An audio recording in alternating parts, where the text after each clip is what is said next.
My sister's boyfriend mocked me at family dinner for living with our dementia-stricken mom, calling me a failure who should just lock her away, only to crash his Porsche into our mailbox while fleeing, exposing a trunk full of wedding rings, prescriptions, and the diary of a widow who died suspiciously, linking him to 17 other deaths.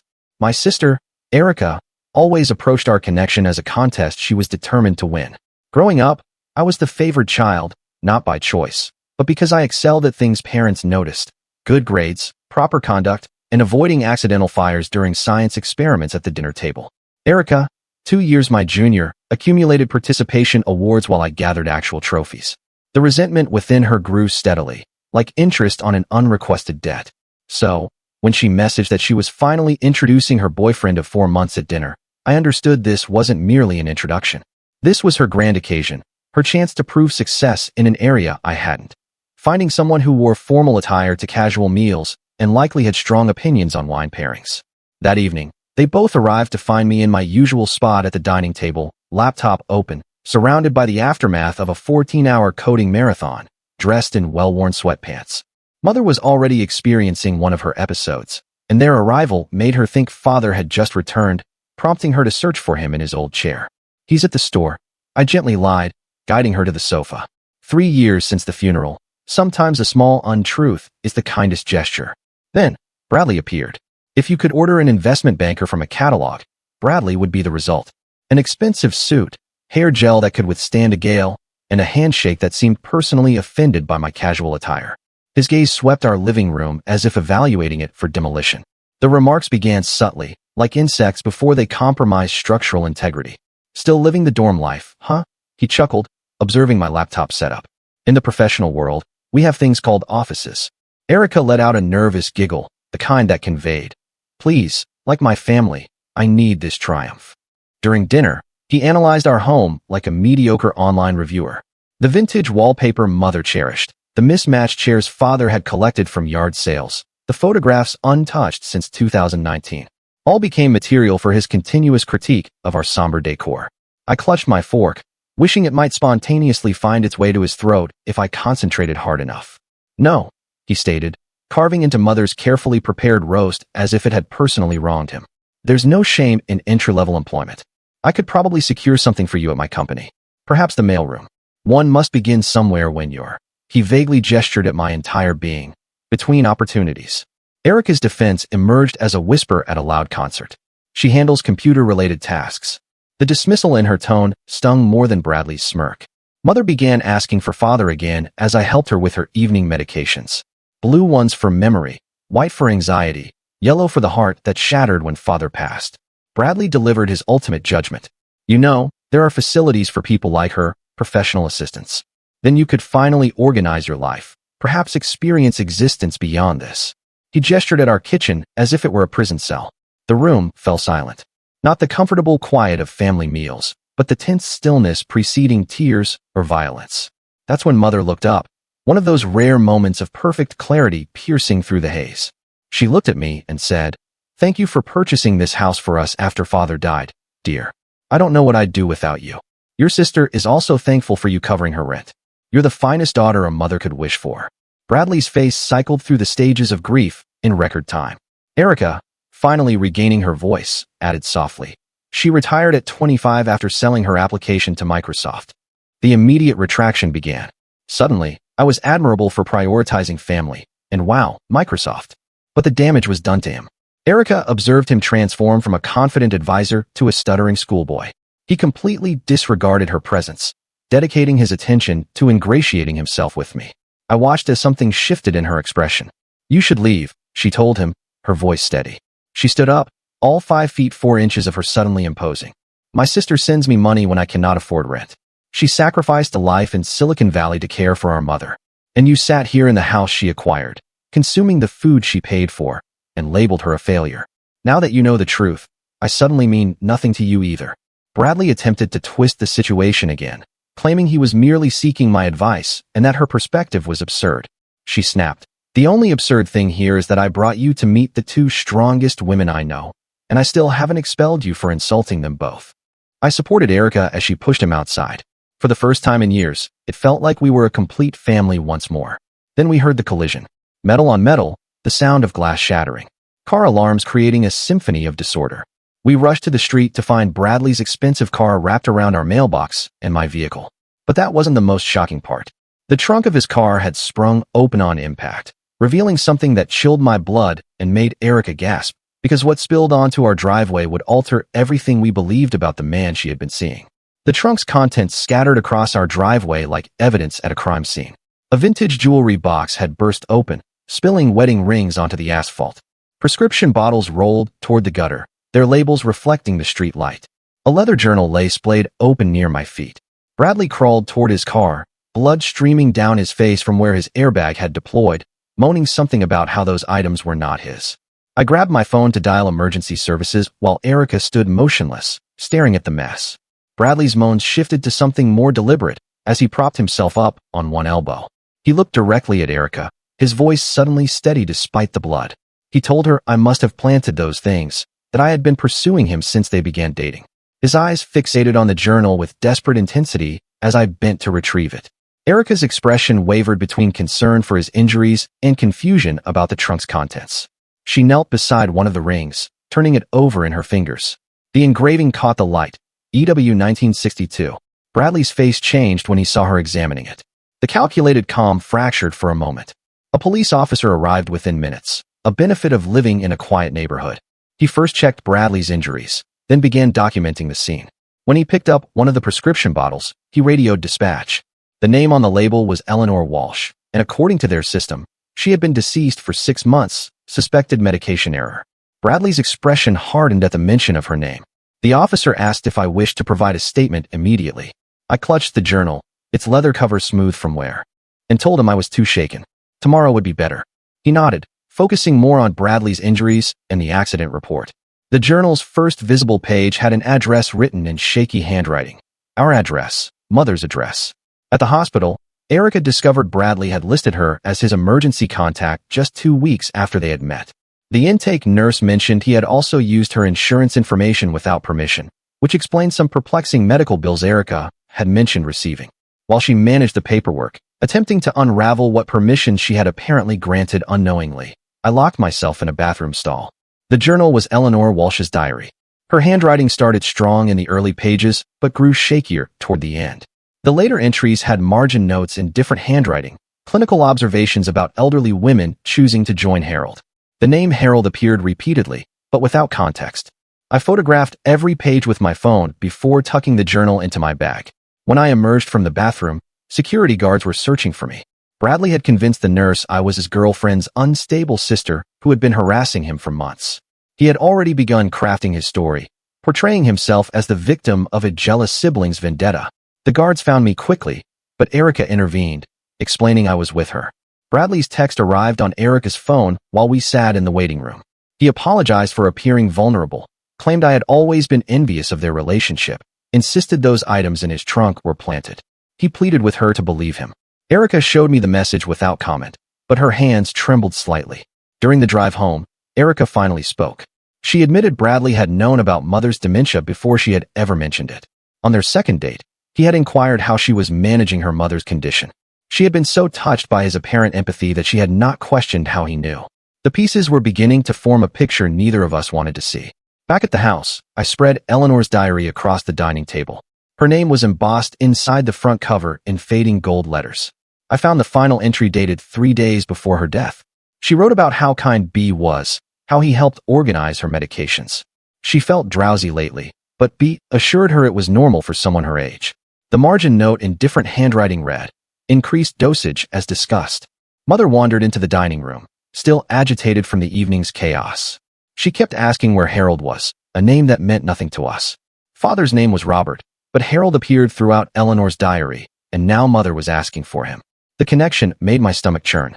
The next morning brought an unexpected visitor.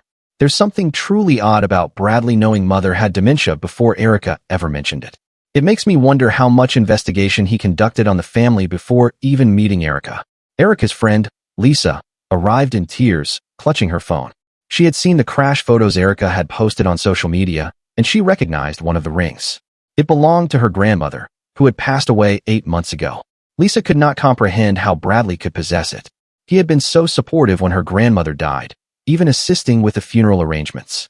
I showed Lisa the diary entries. Eleanor wrote repeatedly that B reminded her of Harold, her late husband. The pattern became clear as I read more entries. Bradley studied his targets, learned about their deceased husbands, then presented himself as a familiar echo of lost love. He became what lonely widows needed to perceive. Bradley called from the hospital, asking Erica to bring him fresh clothes. His voice was warm, apologetic. He suggested they start anew at his place once he was discharged. He had already contacted her work to say she required time off for a family emergency.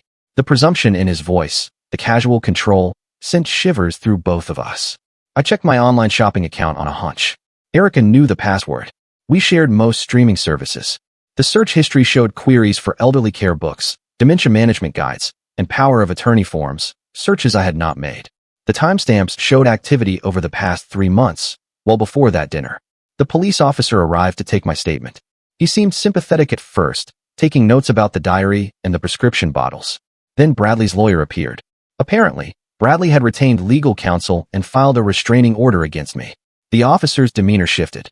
He suggested, I might want to seek assistance for my issues with my sister's relationship. Eleanor Walsh's house stood vacant, a for sale sign leaning in the overgrown yard. The neighbor, an elderly woman who introduced herself as Mrs. Chun, remembered Eleanor well. She also remembered Eleanor's grandson, Timothy, from Seattle. He had been suspicious of Eleanor's new friend, but lived too far away to investigate properly. Mrs. Chun gave me Timothy's contact information from her Christmas card list. Timothy responded to my social media message within an hour. His grandmother had been sharp until her new friend appeared. She died clutching her wedding ring, the one that went missing before her funeral, the one now held as evidence from Bradley's trunk. Timothy had suspected foul play but could not prove anything from across the country. I showed Mother a photo of Bradley from Erica's phone. Her reaction was immediate and visceral. She recoiled, shaking her head. She kept saying Harold did not like him, that Harold would not approve, but there was no Harold in our family. Father's name was Robert. Mother was conflating past and present, but the fear in her eyes was very real. While organizing Mother's medications, I noticed something amiss. Her Thursday medication container was empty, but it was only Tuesday. Someone had been in our house reorganizing her medicines, with the same clinical precision I had seen in the margin notes of Eleanor's diary. My hands trembled as I accounted for every medication. Lisa admitted Bradley had keys to her grandmother's house. He had insisted on helping with errands, visiting when Lisa was at work. He always texted updates about his visits, creating a paper trail of a caring friend. Looking back, Lisa realized he had been documenting his access, establishing himself as a trusted caregiver. Erica's laptop revealed more unsettling searches. Bradley had used it to research Washington state inheritance law and power of attorney for elderly parents. The search history dated back 2 months, long before he had met our mother. He had been preparing, studying the legal landscape for elder exploitation. A delivery arrived that afternoon. Flowers for Mother with a card, thinking of you in this difficult time. Love, Bradley. He had barely acknowledged her existence at dinner. And now he was establishing a relationship that did not exist, creating evidence of care and concern where none had been. 3 days after the crash, I caught a shadow at Mother's window while taking out the trash. Bradley had been released from the hospital yesterday. According to Erica, the distinctive cologne scent lingering by our garden gate confirmed my suspicion. He was observing us, testing our defenses. Bradley's neighborhood social media post appeared the next morning. He had written about his concern for an elderly neighbor with dementia being cared for by an absent daughter. The photo showed Mother looking confused in our garden. I recognized the angle immediately. It had been taken weeks ago from the sidewalk, long before we had ever met him. He had been documenting our family without our knowledge. The pattern solidified as I read his post. Establish himself as a concerned helper, document the family's supposed neglect, position himself as a savior. Every step matched Eleanor Walsh's diary entries perfectly. He had done this before, and he was doing it again. Timothy arrived from Seattle that afternoon carrying a thick folder of bank records. His grandmother had withdrawn $73,000 in her final month, all recorded as gifts to Bradley's consulting firm. She had been paying him to be her friend, to help with her medications, to ease her loneliness. The amount started small, but escalated rapidly near the end. Mother's doctor called with disturbing news. A concerned young man had phoned last week about adjusting her medications, claiming to be family. The call had come before the crash, before we had ever introduced Bradley to anyone as Erica's boyfriend. He had been circling our family, gathering information, preparing his approach. I discovered our door alarm had been disabled. The batteries in the carbon monoxide detector were missing. Small changes that suggested someone had been entering our house regularly, familiarizing themselves with our security, our routines, our vulnerabilities. The realization made my skin crawl. Adult Protective Services arrived for a wellness check the next day. They had received an anonymous complaint about elder neglect. They found nothing wrong, of course, but the visit created an official record. Another piece of Bradley's documentation strategy, building a case that did not exist.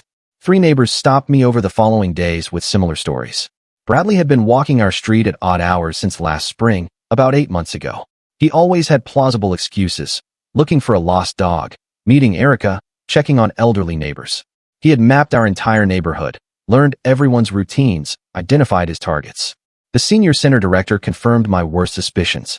Bradley had volunteered there last year before he had ever met Erica. He had specifically requested to work with dementia patients, showed unusual interest in their family situations. They had asked him to stop volunteering after he made inappropriate inquiries about patients' finances. Bradley called while I was reviewing security footage, pretending to be from a survey company asking about elderly care satisfaction. I recognized his voice despite the attempted accent. I played along, curious what information he was seeking.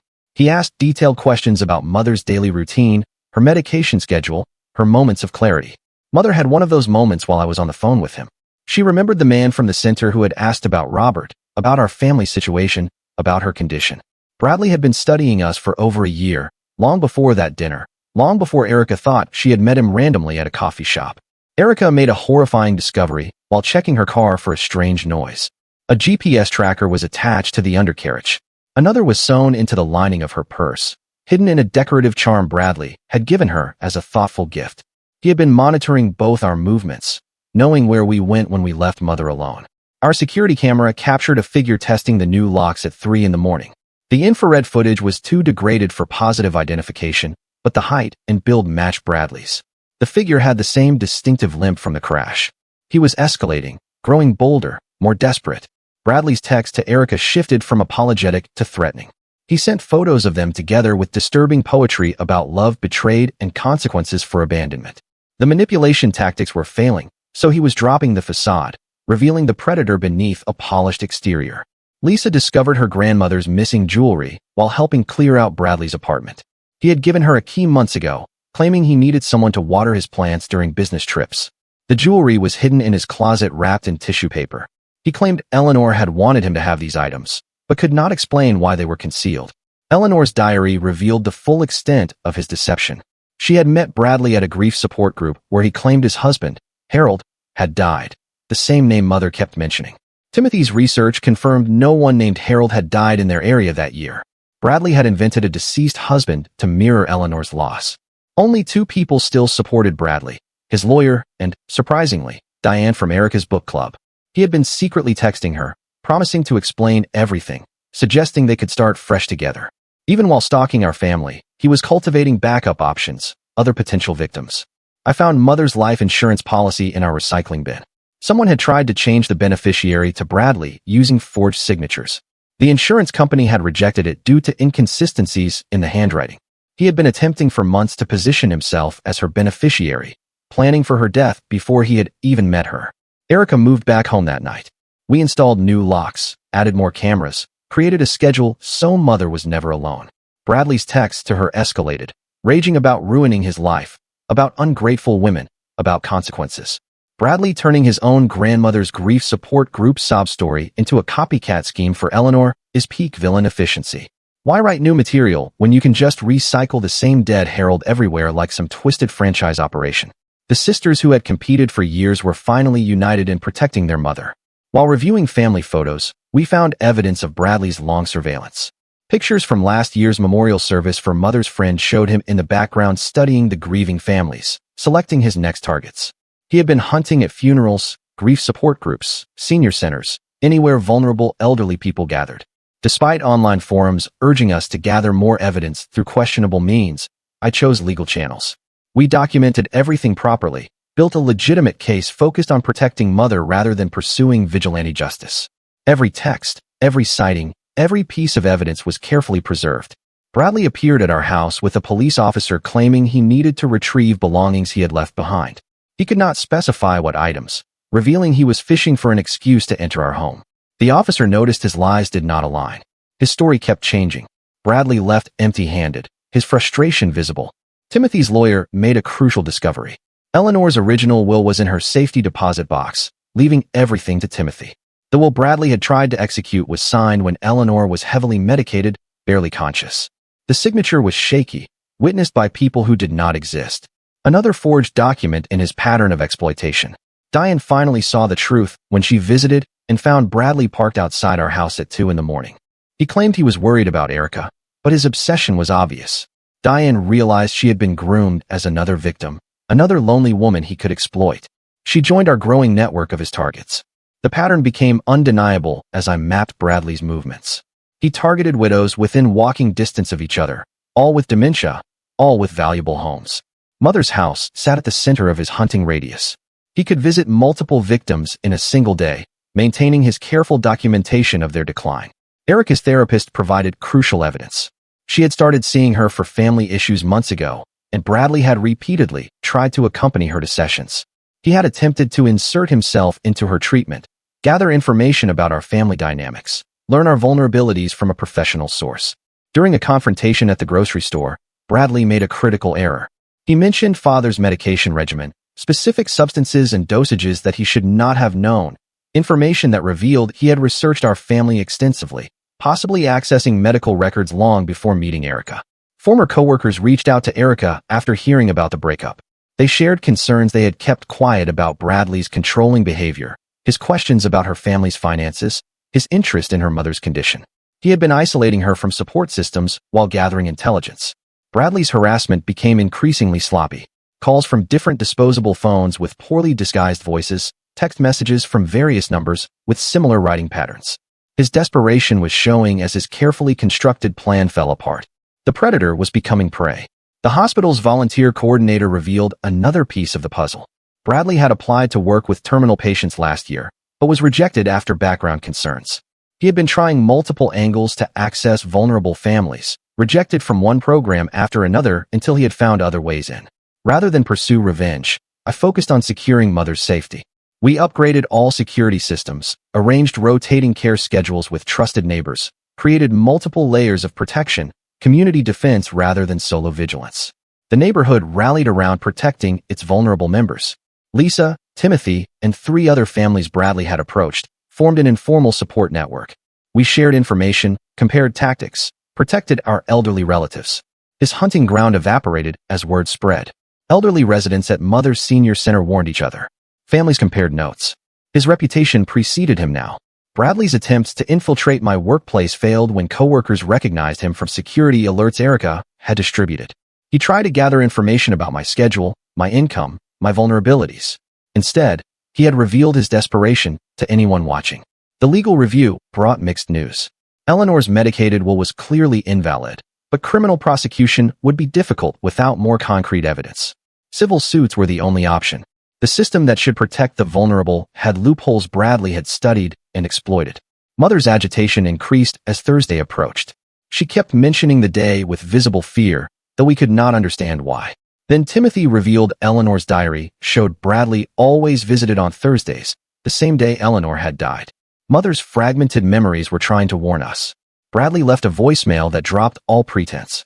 He spoke about Mother deserving better care, understanding her needs, how some transitions were meant to be peaceful. He mentioned helping Eleanor find peace. The threat was veiled, but clear. He intended to help Mother the same way. The stakes crystallized in that moment. This was not about justice for past victims anymore. This was about preventing Bradley from completing his plan for Mother. Every security measure, every legal document, every precaution was about keeping him from helping another elderly woman find his version of peace. I demonstrated growth by working within the system despite its earlier dismissiveness. Building a documented pattern, filing proper reports, creating an evidence trail that could not be dismissed, patience, and persistence over passion and rash action. The slow path to justice. A local elder care attorney reviewed our case pro bono. She focused on obtaining a restraining order and conservatorship protection rather than pursuing criminal charges. Practical protection over perfect justice. The goal was keeping Mother safe, not winning a legal battle. Truth about Bradley spread through informal networks. Seniors warned each other at community centers. Families shared stories at support groups. His carefully cultivated hunting grounds disappeared as his tactics became known. The predator's camouflage failed once people knew what to look for. The judge granted a temporary restraining order after reviewing our documentation. Bradley was ordered to stay 500 feet from our family. It felt like a small victory, but we knew paper would not stop someone who had spent over a year stalking his victims. Within hours, Bradley violated the order. A neighbor called to report he was approaching Mother during her morning walk. He claimed coincidence, but witnesses saw him pressing a medication bottle into her hand while speaking urgently about helping her. Erica intervened when Bradley cornered Mother during her walk, grabbing his wrist as he tried to press pills into her hand while claiming they were just vitamins. Witnesses saw him screaming about helping her like Eleanor as police arrived. The officers recognized him from the restraining order violation and arrested him immediately. Bradley's arrest for assault and violating the restraining order led to a bail hearing. The prosecutor revealed they had found a bus ticket to Portland in his wallet, establishing him as a flight risk. The judge denied bail, ordering Bradley held until trial. His lawyer argued this was excessive for a first offense, but the pattern of behavior spoke louder than legal technicalities. Our family relationships strengthened through the crisis in unexpected ways. Erica apologized for years of resentment while we sorted through security footage together. I admitted my guilt over leaving for Silicon Valley, acknowledging how my success had created distance between us. Mother had a clarity moment during dinner, reaching across the table to squeeze both our hands, forgiving us both for conflicts she had witnessed but never addressed. Detective Martinez, who had initially been dismissive of our concerns, arrived at our house with an apology. She revealed her own grandmother had been approached by Bradley last year at a grief support group. Her family had intervened before anything happened, but she recognized the pattern now. She helped us compile a comprehensive evidence packet showing Bradley's systematic approach to targeting elderly widows. I spent days organizing everything into a clear timeline. Bradley's senior center volunteering, his attendance at funerals, his methodical stalking of vulnerable families. The evidence focused on patterns rather than isolated incidents, demonstrating premeditation and planning. Each document, photograph, and witness statement built upon the previous one, creating an undeniable narrative of predatory behavior. The breakthrough came when Bradley's former roommate contacted me through social media. He had found a box Bradley had left behind containing what he called research materials.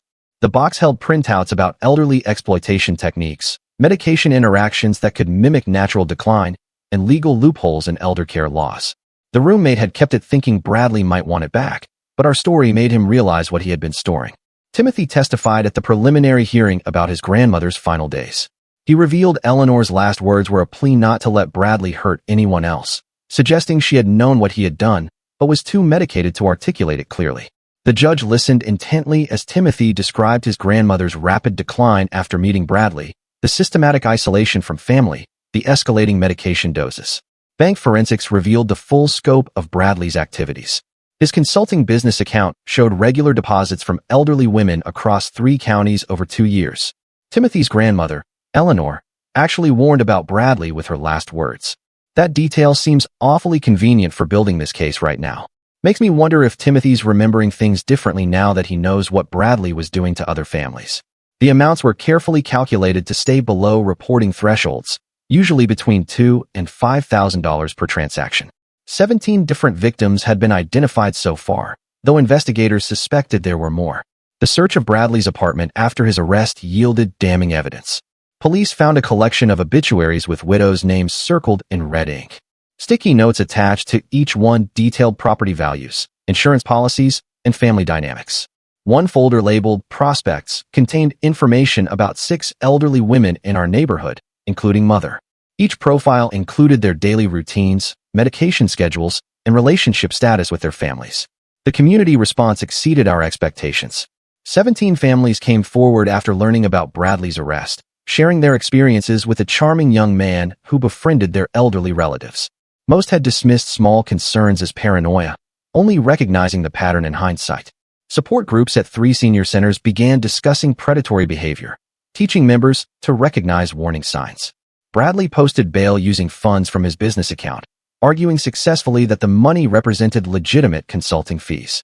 The judge could not freeze assets without proving they were obtained illegally, a process that would take months. Bradley's lawyer painted him as a misunderstood caregiver being persecuted by a jealous family. Some people in the community began to question our motives, wondering if we were simply trying to control Mother's assets. Online harassment began immediately after Bradley's release. Fake social media accounts posted accusations about my mental instability and alleged history of family conflicts. Anonymous letters arrived at neighbors' houses claiming I was the real danger to Mother, that I had isolated her to control her finances. The campaign was clearly coordinated, using similar language and formatting across multiple platforms. The informal network that had initially supported us began to fragment. Some families received threatening letters from Bradley's lawyer about potential defamation lawsuits. Timothy had to return to Seattle for work, unable to maintain the financial burden of extended leave. Other supporters quietly distanced themselves, afraid of becoming targets themselves. The isolation felt intentional, strategic, designed to wear us down. Erica cracked under the pressure after 2 weeks of constant harassment. She checked into a hotel, texting that she needed space to clear her head. I understood her exhaustion, but felt abandoned nonetheless. The house felt impossibly large at 3 in the morning.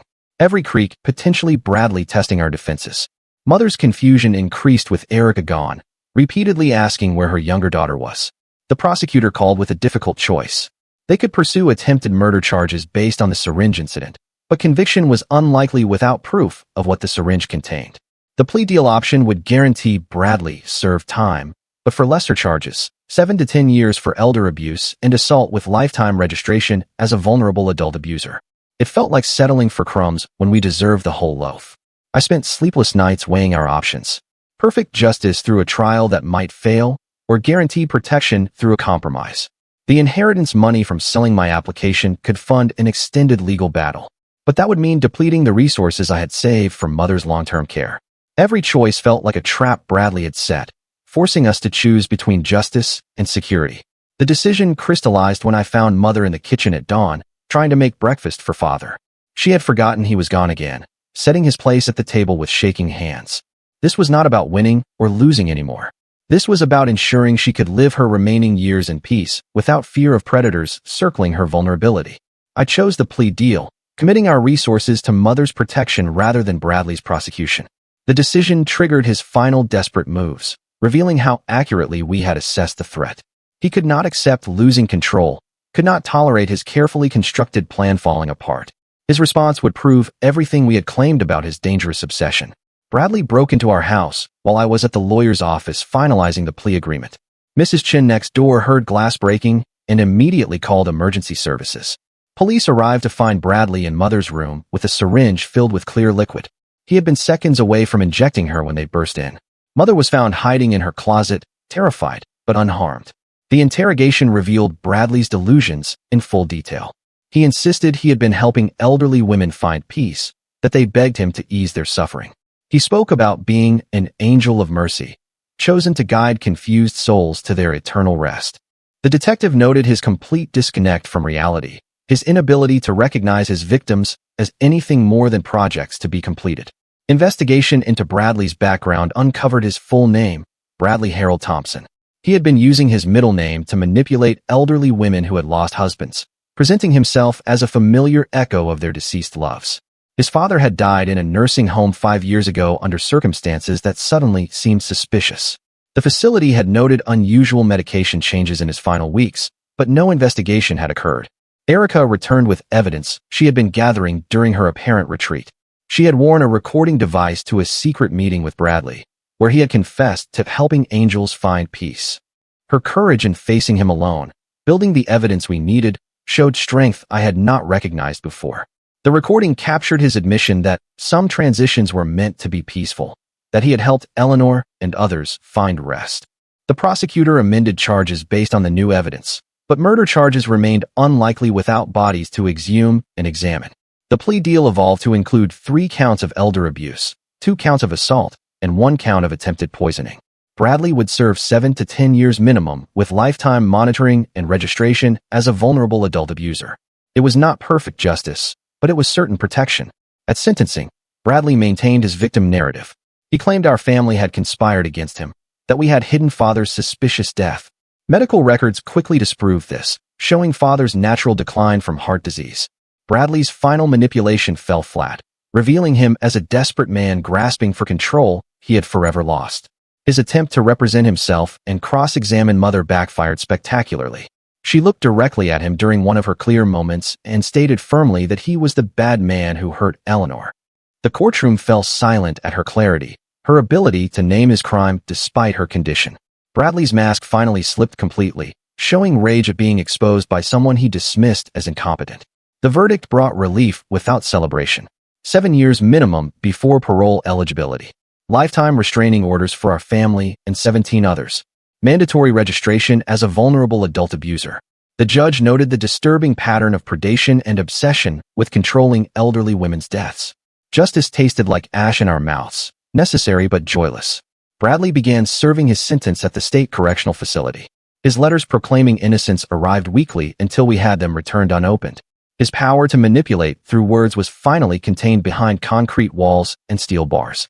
The prison system that would hold him for years became the boundary his victims had needed. Eleanor's estate was properly distributed to Timothy, who used part of it to establish a fund for elder abuse prevention. Other families recovered what they could through civil suits, though most of Bradley's assets had been carefully hidden. The Financial Crimes Unit continued investigating, tracking money through shell companies and consulting fees. Recovery would take years, but the process had begun. Erica and I established an informal neighborhood watch system focused on protecting vulnerable elderly residents. We shared Bradley's tactics at community meetings, teaching families to recognize grooming behaviors and documentation strategies. His playbook became our shield. His methods turned into prevention tools. Knowledge spread through senior centers and support groups, creating networks of protection. 1 year later, our lives had found new rhythms. Mother still had good days and bad, but she was safe. Her medications were properly managed by a trusted medical team. Her routines maintained by family who had learned to work together. The dining table where everything began now hosted Sunday dinners with Timothy, Lisa, and other families Bradley had targeted. We shared stories of our loved ones' lives rather than their deaths, celebrating who they had been before Bradley entered their worlds. Mother, in a rare moment of clarity, thanked her daughters for keeping the bad man away from Harold, still confused, but finally safe. The house stood unchanged despite Bradley's sneers about depressing decor. Its value lay not in appearance, but in the warmth of family protecting each other. Erica had learned to spot predators wearing expensive suits. I had learned that staying close mattered more than earning money, and Bradley learned that some angels have daughters watching over them. 7 years to contemplate that in a cell, while life continued in the house, he would never enter again. All right, that concludes this chaotic tale. I appreciate you allowing me to contribute. Meanwhile, Bradley is facing 7 to 10 years and an unexpected turn of events. Catch you next time, if we survive what comes next.